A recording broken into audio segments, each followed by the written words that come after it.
Let's talk about this music industry There's thing. variations of it, but abuse is abuse, regardless. You think you know so much. I wanted to bring in a veteran. Her name is Michelle Sanchez. Currently, right now, to your 30-year-old self, what would you say to her? Next on the Health Mastery Café. Hey, it's Dr. Contessa, and you are watching the Health Mastery Café with Dr. Dave. Hey, Cafe connoisseurs. Today, we're diving into the music industry and all the stuff that we've been talking about. It's on your mind, and it's on my mind as well. I wanted to bring in a veteran. Her name is Michelle Sanchez. She's been a music industry veteran for over 25 years with experience with artists like Aretha Franklin and BabyFace and Jamie Foxx. And more recently, she's become the COO of Anthony Hamilton's label called My Music Box. She also has varied experience as a marketing executive and now is changing her life in many different ways. I want you guys to meet Michelle Sanchez. Michelle, I really appreciate this. You have been in the music industry in some way, shape, or form with some really big names. I have. The Jamie Foxxes, the Aretha Franklins. Right now you are with Anthony Hamilton. Anthony Hamilton, really sort of heading up. You're the CEO? Chief Operating Officer Yeah. of My Music Box, which is a small independent label for Anthony Hamilton. Yeah. And you've done a lot of things in many other spaces, creative space, marketing, design space. What's the thing that gets you the most joy? Where you can find yourself in flow, time stops, you don't care what's happening. What is that for you? You know, it's so funny. I'm happy you put it that way, because some people's like, when I meet them initially, they're like, what do you do? And I'm just like, I hate that question. Yeah, because you do so many. Well, because I love so many things. And, you know, like I started my career working in entertainment, and I started as an assistant, and I, you know, eventually grew up the ranks, and as, you know, project manager, then director of marketing, and senior director of marketing, and vice president, and now I'm chief operating officer. And I've always loved to manage and oversee projects, right? And creating like concepts from inception to completion, and like kind of managing that with the budgets and putting together like the whole creative vision. I've enjoyed that my entire career, but it's actually bigger than that, you know. Like I have, I love managing and developing. I like developing stuff. Yeah. I have an idea. I like to plant a seed and watch it flourish. Yeah. You know, so, and it's what I've done throughout my whole career. Like with Anthony, a lot of people don't know, but I did the marketing for his very first album, the Coming From Where I'm From album. Yeah, sure. Which was one of the most difficult times for me, because it was actually like a test. I sat down with L.A. Reid and Falana Williams at the time, because we had just signed, JD had just signed Anthony to our label. It was a joint venture with So Def and Arista Records. And I sat down and I listened to the body of work, the album, the Coming From Where I'm From album, and I was like, wow. Internally, when I first heard it, I was like, my life is about to change. If they give me this project, my life is about to change. Yeah, you could see it. Because as a marketer, you want to work with, always worked with artists who already had, who were established, like an Aretha Franklin, like a Jamie Foxx, Whitney Houston.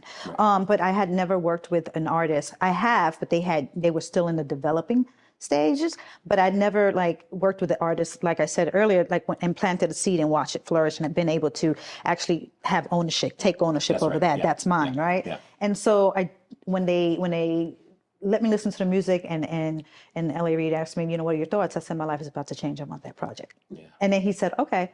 So then I found myself like at home kind of scared, because here this guy was, right? This soulful Black man from the South, and I'm this Puerto Rican girl from Brooklyn. Like, how do I become him? You know, how do I become him and create a story? Because that's basically what you do. That's what you have to do. Yeah. And how do I present it to the world? So my first assignment was to become friends with him, and become friends with him to a point where we would go shopping on the weekends. Like, we became very, very close, because I wanted to know what he ate, what he said, who he hung out with. I wanted to go to Charlotte. I wanted to see, you know, where did he go to school? And I just did like a whole bunch of research, but he didn't know I was doing research. I was just, thank God that he's also a cool guy. So it was easy for me to, easy to hang out with. And we just hang out and have a lot of fun, kick it.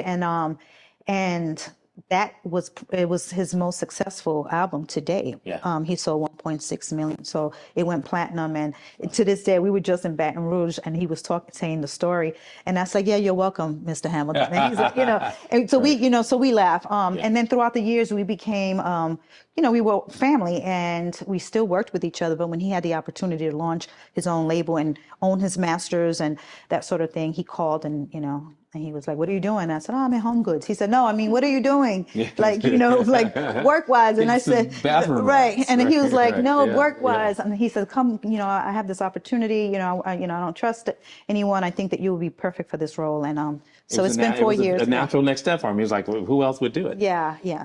That says a lot about you and your work ethic, your creativity, your willingness to live in your station, your purpose. It sounds like anything that you are in a creative mode and you can really get it flowing. Don't go away. We'll be right back. Find the Health Mastery Café on Instagram, Facebook, and Twitter at the Health Mastery Café, and subscribe on YouTube. Let's talk about this music industry thing. Okay. Because I just have to get your take on it, right? There's just a lot swirling around. I know. Today was a bad day. Today's a hard day. Yeah. It's a sad day. Don't make it why? So why is it sad? If you're going where I think you're going, it's sad for me. Yeah. Okay. Yeah, Let's talk about that. Okay. Why is it sad? Because selfishly, it's my era. It's my era. I take pride in that. My son, who is a aspiring musician, he says, "Mom, have you ever seen Biggie perform live?" And I was like, absolutely. I was right there, So being part of that, and then to see the whole, seems like it's falling apart. And the legacy behind it, it's awful. It's almost like, it's like a part of me is dying, it's dead. Is it because, I live under a rock most times, so it really just, I don't know what the answer is, but is it because we just weren't seeing it, or because we were turning a blind eye to it? Combination of both? I think it's a combination of both, but sadly, that's very common. Okay, so that's what I want to get into. So it's not like one guy. We're talking about this is all around.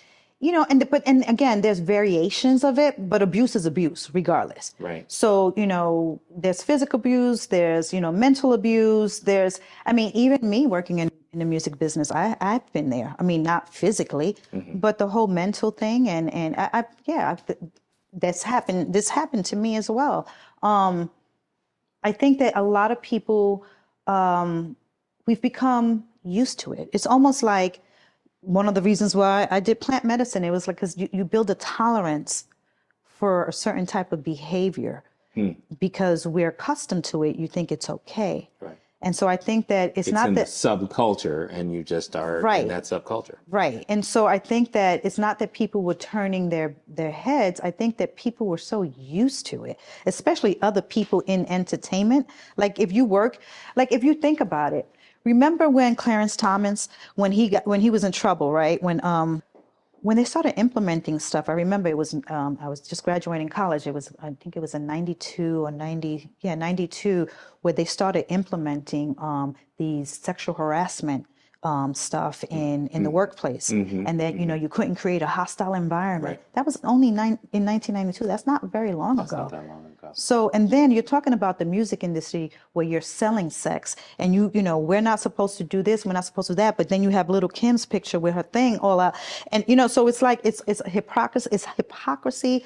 It's, it's a juxtaposition on all levels. It's so it really didn't apply to us because we're selling this. And this is not only are we selling it, it's part of our lifestyle. We dance to this, because it's a dope track. And, so it's a whole bunch of stuff that everybody was involved in and everybody was exposed to. So I don't think that we turned a blind eye. I think it was just, unfortunately, you get accustomed. Yeah, just the way it is. I mean. And still today, you think? Yeah, absolutely. I don't think it's as bad because the younger generation, they have laws. You know, my ex-husband, when he first started working at Google, he had to take sensitivity courses because the way, you know, they're not built the way we were built. I don't know if you have children, but children, like teenagers, even in sports, everybody's a winner. You know, it's like no one can lose. You know, they're just not built the way we were built. It's different, which is a good thing. You know, sometimes it's, you know, we want them to be, I want my child to be, you know, be able to deal with things differently, and not be so sensitive to certain things. We sound like the old folks. Oh, those computers are going to be the end of you guys. Right. The Atari, you know, you're gonna explode. Atari, you know, when Atari. Remember when you first got HBO? It was the box. Or WHT. Did you ever have WHT? So before HBO was on TV. Right. And Spectrum. Did you have that? I had WHT. I think I'm a little older than you, though. But not well, maybe. Yeah. A couple months, maybe. No, I'm a few years. Yeah. If you went to school with Joe, I'm older than you. Okay, you were. Yeah. You were. This way. time. Yeah.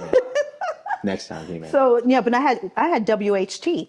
So that was only in Brooklyn. Nobody else knows what that is. Probably no. That was in the Bronx when I moved to the Bronx. Oh, okay. Yeah. Bronx, yeah. But the New Bronx York is a country unto itself. Yeah, you and know. so is Brooklyn. Yeah. Yeah.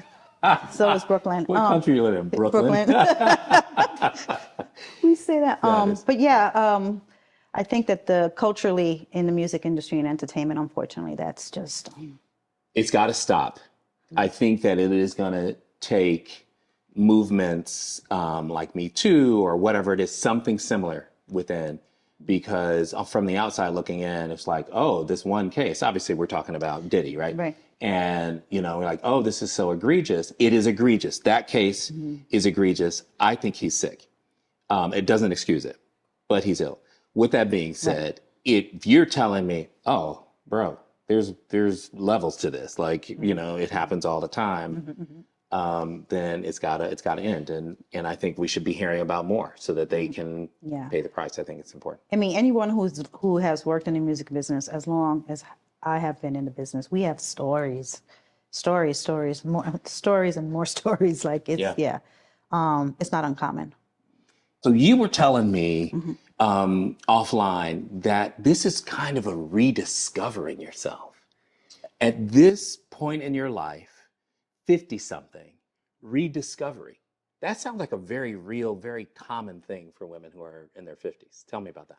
Absolutely. I think that, you know, we're born, right? Our parents tell us, you know, you have to do good. You go to school, you graduate college, you get good grades, you get married, you have children, you get a good job. And so then you do all these things and, you know, and you think you're doing the right thing and then you do it and you find your place. You wake up one day and you're just very, very unhappy. Right. So then you say to yourself, okay, so who am I? But you don't know who you are because you've spent 25, 30 years, even more years, you know, being a mom, being a wife, you know, being everything else to everyone else and fulfilling all these expectations that more important, like your family told you, you know, what was expected. It starts when you're, from your family. And so then you're just like, okay, who am I? So you wake up one day and you say, who am I? And how do I discover who I am? Yeah. And then so you decide that you have to make some changes. Yeah. You have to really, really do some digging, some soul searching. How do you do that? How do you start? Because I think a lot of people who are going to be watching this are like, that's exactly how I feel. I've been living my life essentially for other people. All the people. Right? It's not infrequent that I'm talking to middle-aged women, particularly, not exclusively, particularly Black women, who put everybody's everything ahead of them. Now, listen, I'm a husband. I kind of know, right? We're not trying to do it, but that's what ends up happening. Yeah, you guys are the problem. And so, no, I'm kidding. That's the end. Goodbye. No, but I mean, it's true. I mean, we are definitely playing a part of it, and having this conversation and having guys listen to it is critical. I had the same, like I had that question and I asked somebody, you know, what do I do? And then she said to me, you have to unlearn. And I'm like, unlearn? What do you mean? Unlearn. I was like, what do you mean? I feel like Super Cell Sunday over here. Yeah. We got rediscovery, your mind is creasing. unlearn. By the time we end this conversation, you're going to have so many brain creases. You're going to be you're going to be a genius. Hook me up. Yeah. So, no. So I started, what I found was because I was so unhappy, I was becoming a person that I did not recognize. I was drinking excessively. Sorry. It's the phone agrees. Yeah. Yeah. Those are signs. No, that's okay. Yeah. So I was drinking. Mine will go off next, so don't worry about it. I was drinking excessively to the point where I just didn't like who I was. And the next day, people would tell me, they would say things to me and I would pretend like I remembered, but I didn't remember. And then I tried a couple of times because working in entertainment for so many years, everything's a party, Yeah, right? you're just around it all the time. Culturally, I'm Puerto Rican, right? So I was drinking beer at 5 because I was thin, and my grandmother was like, "Hey, drink some beer," like At 5 years old, right? Okay. To gain weight, That's a little cool beer, childhood, yeah. So it's like it's things that we do. It's a lifestyle, right? It's a cultural thing, and so and it just became more than just socially. It became a habit, and everything I would do was associated with alcohol. If I'm talking to my girlfriend on the phone and we're spilling some tea, oh, let me give me a cocktail. Before dinner, let me give me a cocktail. So I started equating everything with alcohol. Yeah. And I tried to stop drinking a few times and it was really, really difficult for me. And then I remember December 29th, 2021, I was in the Bahamas with some friends, with all my drinking partners, and I felt miserable. And I got on my knees and I prayed for the first time in a long time. But we all prayed before we go to bed, but prayed. And I was like, please give me the strength to go through this, holiday season, because it was New Year's Eve, it was approaching. Yeah. I said, if you give me the strength to do it, I will not ever drink again. And so this wasn't one of those, if you just let me off this toilet tonight, I will do. This was a real. Yeah. This was like, when you ask, how do you rediscover yourself? Like, how do you dig deep? How do you center yourself again? And I heard. So it was almost an epiphany of sort, but it was God's voice. It was God's voice. I got you. Yeah. And so I stopped drinking that day and I haven't had a drink since. So it's been, so on the 29th of this month, it'll be 2 years and 5 months that I haven't had alcohol, but it hasn't been easy. In addition to that, I purchased a home in Mexico and I felt kind of guilty at first because I'm Puerto Rican. So I wanted to buy a legacy piece to give to my son. And but something about this particular space and area just kind of sucked me in. And I started doing a lot of spiritual work, and not religion, because that's the other thing. Sure. We're raised with religion, religion and religiosity. Right, right. And so it's not that, it's spirituality, really, understanding oneness, right? Really digging deep, listening to yourself, using your intuition. Women, we're given this gift, and we overlook it all the time because we let all these other forces interfere. Right. Right. So I started searching and I came across plant medicine and I discovered Bufo. And say it again. Bufo, Bufo. Okay. And it is the venom of the toad. Mm-hmm. And so they crystallize it and you inhale it. It's something like ayahuasca. Yeah. But instead of you drinking it, you inhale it.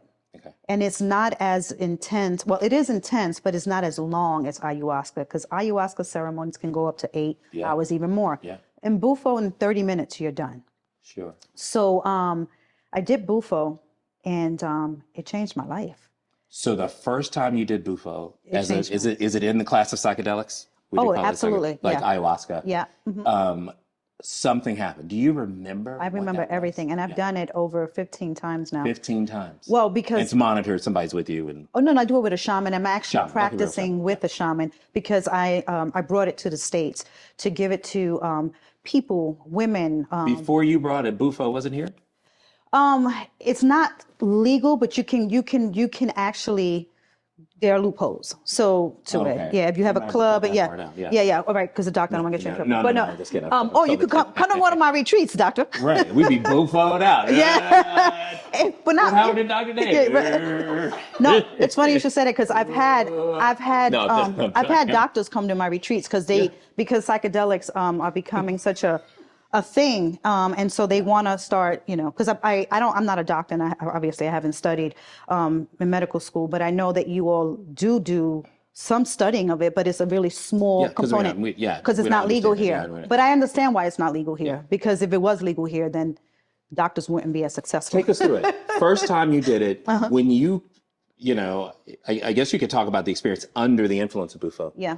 Well, not immediately, right. So the first time I did it, I was at a crossroads. I stopped drinking and I was still struggling with alcohol. And so I did Bufo, and before I did Bufo, I set my intention, right? You set your intentions and then you ask the universal, whoever you want to ask, is it God or whatever, what it is that you want to get out of it. And it was like, tell me what my what's next is, and continue to watch over me with this alcohol. Because, it was calling my name in so many different ways. And so when I went under, I remember that I saw my great-grandmother. I saw my two grandmothers. I saw everyone. I had built an altar of all the people that were really close to me that had passed away. And under Bufo, I saw them all. Wow. And I saw my grandmother, and she was really, really sassy always. And she looks at me, and in Spanish, she says, "Ay, nena, please." So I started to laugh when I was under the influence, because she was telling me, like, if you're unhappy in your marriage, you got this. You don't have to be here no more. Like, just keep it moving. Like, and I did. When I woke up from Bufo, I was clear. Right. I didn't. Clarity. It sounds like clarity. I was so it's clear. not like a high. It's a different state. You get yourself to a different state, different awareness. Right. Like. So what it does is they say that in your subconscious, it expands your subconscious, allowing you to think differently. Remember how I say unlearn? Absolutely. So you unlearn a whole way of being. It kills the ego. So you have a whole way of being, a whole new way of being, but you're doing it with kindness and empathy for people. So I was able to come home and tell my ex-husband, like, listen, we're unhappy. Let's get a divorce, but let's be kind to one another. And he was okay with it. And this is what I was so scared about, like, because this was the biggest thing. You've heard of how, nasty it can get. And you said, I am not going to, intentionally, I'm not going to do that. And also because I didn't want to think of it as a failure. He and I were together over 25 years. That's a lifetime. Yeah. That should be celebrated. Yeah. And we had a son together. So I wanted us to continue being family and continue to be partners. We just weren't lovers anymore. And that was okay. Yeah. I learned through this Bufo that everything, and in this world of spirituality, that everything comes to an end. Sure. And there's a quote. I forgot the whole entire quote in my mind. But at the end, it's like, it doesn't. It's all about how gracefully you let go of the things that are not meant for you. That's what it's all about as you age, and doing it with grace. So I just saw something on Instagram. Be like a tree and let the dead leaves fall. Let them go. Sometimes we stay too long. Yeah. And that's when it gets ugly. Yeah. I mean, I think I've stayed a little too long, but when we both decided, it was the perfect timing. And we're partners. We're still family. We have a masterpiece. We have our son. Absolutely, sure. And I think that I owe it to Bufo. And I went back home and sat still, and sat in silence for a while. And that was really, really important too, observing silence. A lot of times you have to sit in silence so you can really, really hear. That's right. And so I sat in silence, and I went back and did it again. Many people, the next day I went back. Many people avoid the silence because what they hear is unbearable. They don't want to deal with that. In fact, we occupy ourselves with music and, the internet and social, because that silence can be scary. Yeah. There's a lot of stuff, really important stuff there, but healing is in there. And you went back the next day. I went back the next day. And what I heard in silence was, I became, I got caught up in a world that wasn't who I really was. So I became a wife to this person. Like, everything about me throughout this journey, I lost my identity. It was more about, and even though I had, reached such level, like, I had great accolades, professionally, for some reason, his stuff became more important. For whatever reason, I don't know why. I just became, I felt like I was overlooked. Well, that's a syndrome that we're talking about. It's the syndrome that I see my female patients display in front of me, when they can tell me exactly what it is they should do to better their health in all facets, but they don't have the time, is no longer an excuse I'm willing to accept. Right. And what I tell them is what we say here every time: there's nothing more important than your health. There is no more important person on the planet when you wake up and open your eyes than you, period. And what it is difficult. It almost has to come from me, I think. It's difficult to say to a mother, even your child. It's difficult to say to a mother, more important than even your mother, your parents. Because if you go down, the whole damn thing goes down, first of all, okay? Yeah. But not that that's the only reason. And if you learn to fill your cup, you are more than happy to pour it out. We're not saying to women, don't be who you are. Don't be the fabric of somebody who wants to nurture and care, but you can't pour from an empty cup. You got to fill it up. You've learned how to do that. Yeah, and in spirituality, they always say when choose you, and when you choose you, everything will fall into place. And I never understood that. I even wrote, because I have a 50-ish platform, and I wrote about self-love, and I said, what does that mean? Like everyone always like, I'm self-love, and it's like hashtag self-love, and you see them in the bathtub, and all this craziness. But really, what does it mean? What is it? Yeah. Like what is self-love? And I was like, what, do you kiss yourself, or do you whisper sweet I do, nothings actually. in Yes, your thank you. right? No. Sweet nothings in your ear? And then then I realized that through this journey, I found sweet love. Choosing yourself and self-love is like knowing who you are at your very essence, setting your boundaries, knowing what's right, what's wrong. And boundaries, that's a big one. And so we don't do that. We're not taught that as women. We're just people, we're just pleasing a man. And it's like pleasing your friends, pleasing, your community. And then we just forget all about ourselves. So through Bufo, it changed my life. And then when I went back the second time to do Bufo, it just kept getting better and better. And I realized that I had so much generational trauma that I had to just kind of unpeel. There were so many levels. And now I've done it. I can't even count. I would say I stopped counting at about 15. But what I did was I saw the change in me and how it helped me. And I have so many friends, that when you do the work and people start speaking, you're like, you see the trauma immediately. So I just started. It's a different perspective now. Yeah, it's a different perspective. So I started bringing it to the States along with my shaman and studying under shamans. And since then, I've serviced over 200 people in the last 2 years, giving them the medicine, helping them find their center. So it's interesting that you say this. So it doesn't sound to me, correct me if I'm wrong, you're not casting any aspersions. What I hear is, I changed, then my life changed. Jim Rohn used to say that.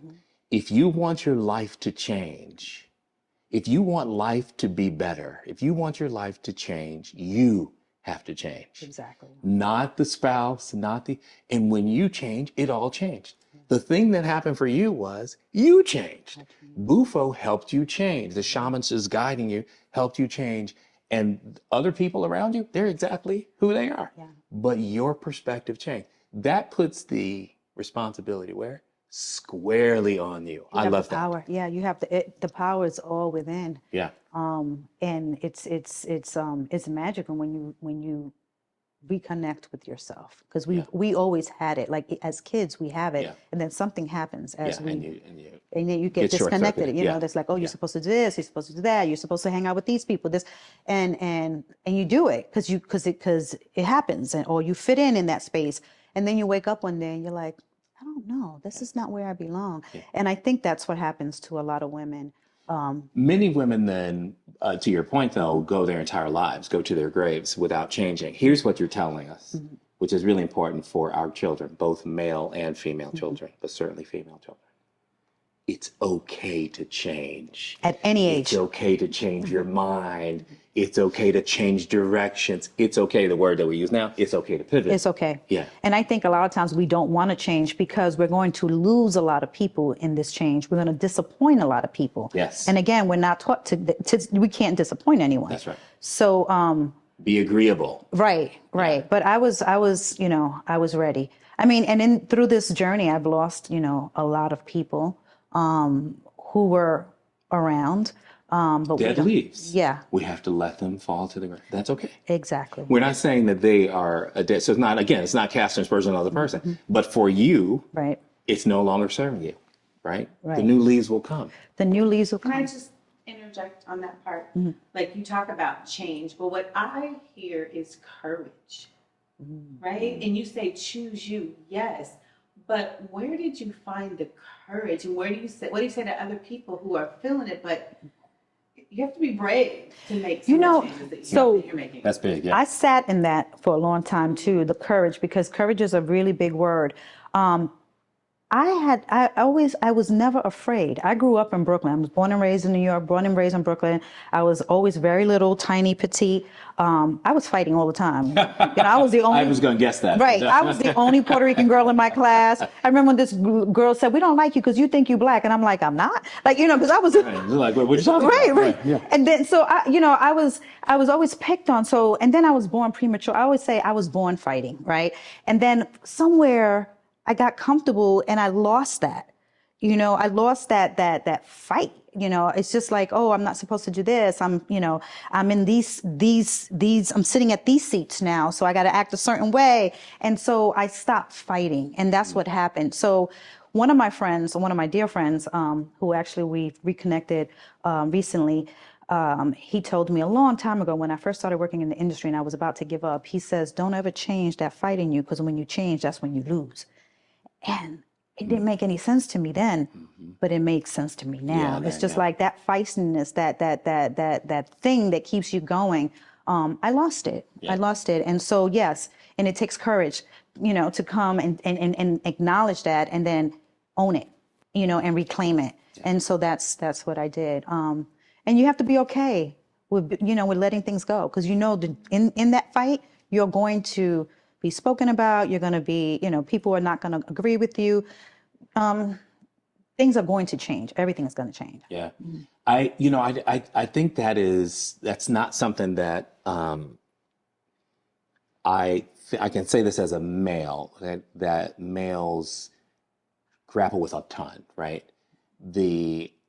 I'm going to lose a relationship or a friendship or something because I'm moving in a certain direction. I don't know that is true for everybody. It's not a generalization, but as I'm thinking about my guy friends, that's not something that we're, that's what you said. kind of concerned. Mm-hmm. But you also evolve even as a male. So I've got, super close friends from, high school that we only, text, once a quarter. Mm-hmm. Your life is changing, and that's okay too. Your friend group is changing, and that's okay too. And getting that across I think that's great. It's okay. Yeah. It's okay.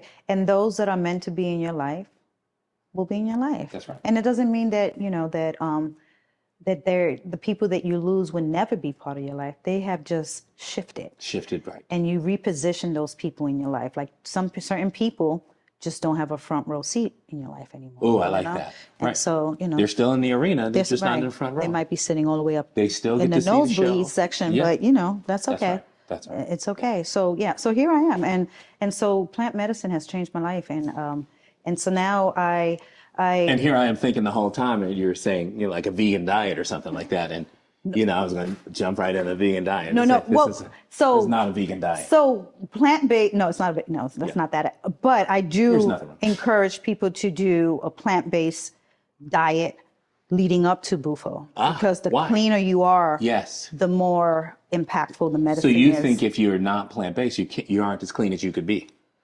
No, because you're ingesting. If you're eating animal product, you're ingesting all the trauma that happens with animals. Yeah. There's a thing, halal, when you eat halal foods, Islam. Yeah. I mean, it is true. Like how you slaughter an animal, and then it really matters, because that stuff is what you're ingesting. Yeah. So the less of that you have, the cleaner the experience would be. Let me ask you this. This is totally just a question that I've had when people explain it like that. Mm-hmm. Do plants not experience trauma? Yes, but they're not slaughtered. Oh. Like viciously.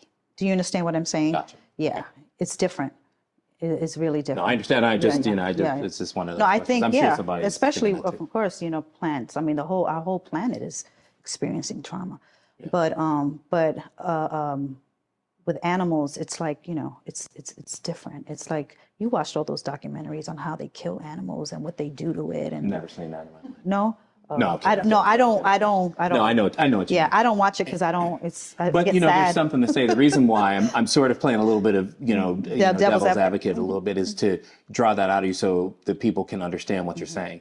We're not saying that there is anything necessarily wrong with the meat, but when you're really trying to be as clean as you can physically, because your threefold being requires you to be as clean as you can. And I love the idea that you said you can do that with a plant-based diet and not drink a bunch of juices and stuff to try to detoxify. So I am not popular with this idea that there are toxins in your body. As a physiologist, I happen to know for sure that we have layers of mechanisms that keep us from toxifying.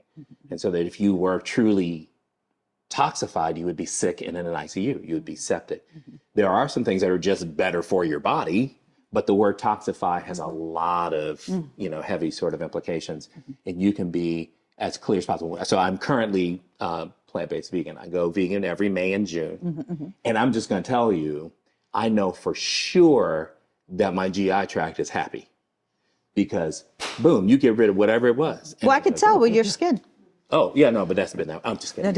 You're like, No, but it changes. I'm It changes. like this. But it does have something to say your diet, because I could tell when it really, really reflects in your skin and how how you look. It affects everything. Yeah, no, I mean, that's exactly true. So, I love that we're saying that to people so they can hear it again. You don't have to be plant-based all your life. You want to be super clean. You want to shed 4 pounds, which I just did in 2 weeks. And you can fast. There's so many different kind of fasts. So like every Ramadan I fast. I'm not Muslim, but I respect the religion. I respect various religions. And I started looking into the Baha'i faith because I've always been that way since a child. And I was raised Christian, but then I was like, well, that's interesting. And that's interesting. Sure. So I went to an all-women's college and we had to study religion. And one of the religions that I studied was Islam. So in the last 4 years for Ramadan, I practice Ramadan and I fast and I give up something. And I understand why Islamic folks do it, because it really, really, really, it cleanses you. That's right. It cleanses you, and it gives you if you have any habit forming, if you have anything that is a habit, you can actually get rid of that habit or have it under control. That's right. Right after Ramadan, because you don't do it anymore. Is you're not craving it as often, and it does a lot for your clarity, for your mental clarity. Just sort of denying yourself that thing is enough of the soul part of the journey, right? How you do the rest of it is the physical part. So I really appreciate that. And also teaches you it teaches you your inner strength, right? And how to just really stay focused and so. Yeah, because I wanted to eat that turkey sandwich out there really bad. I was like, no, can't do it. You are talking currently right now to your 30-year-old self. What would you say to her? You got this. Yeah. Because I thought, every time when I think about 30, you think you know so much. And I can't believe that I knew nothing. Yeah. I knew nothing. Yeah. So when I say you got this, I'm like, it's a ride. It's why we call it life, right? It's a journey. Yeah. And to think that when you speak to people who are even older, they say the same thing. So but that's guess the what? Beauty. Right. So even though I think I know so much now, I still have so much more to go. Yeah, but that's the beauty. That's the beautiful part of life. Yeah, and that's what keeps me going. We keep getting to learn and evolve and grow, having our station in life change as we move along, that it's okay to let that change occur. In fact, it's human nature to move from the larval stage to the butterfly it's normal life. That's beautiful. We're teaching our kids, hey, look, you tried it. You tried really hard. You don't like it. I don't care who you disappoint. Don't do something you don't like. I don't teach, my daughter to do anything like that she really doesn't like. Now you got to go to violin practice. But you don't have to go and hug Uncle so-and-so. Right. That's important too. Right. I'm happy you said that. I mean, I'm taking a conversation. That's a different episode. I'm like, But ooh. I'm just saying, like, you know, the agency piece Right. is what fathers must give their daughters. Absolutely. Both of my daughters will always have agency about themselves. Like that's you. If you don't want to give me a hug, for example, again, I know we're changing this up. If you don't want to hug your father, you don't have to do it. There will never be a person who you will think, I have to do what he says. That's good. There will never be a person. And I'm happy that, and I'm happy that you brought that up, because part of culturally we do that to our children. It's like, oh, go and hug your yeah. uncle. Stop playing. And we're teaching our daughters not to use our God-given intuition, which is a gift. Yeah, and he's a creep. But he's my uncle. Now I got to hug him. Right. There is somebody that, although I feel like he's creepy, I still have to hug him. Yeah. That's the message. Yeah. That's bullshit. And that's not right. There's nobody like that. That's I'm not. gonna listen, if y'all are not teaching that to you better start doing it right. In fact, it's not just girls. Don't sleep. It's everybody. There is nobody that that you have to do that to. Because it's just, even though, it's rap. Yeah, go ahead. It's what were you saying? No, I said it's even because it's energy, right? Yeah, it and is then energy. we're telling Dominant boys, yeah, exactly. To your point, you had it. You had to give it up. I'm so glad we were able to have this conversation. Thanks for having me. The stuff that people are going to be able to take from this. This is health mastery. We're trying to teach people how to master their health. All of it, all the parts of our being. You just helped us do that. Oh, thank you. Thank you, Michelle Sanchez. So you guys all know what I always say at the end. There's nothing more important than your health. Now go master it.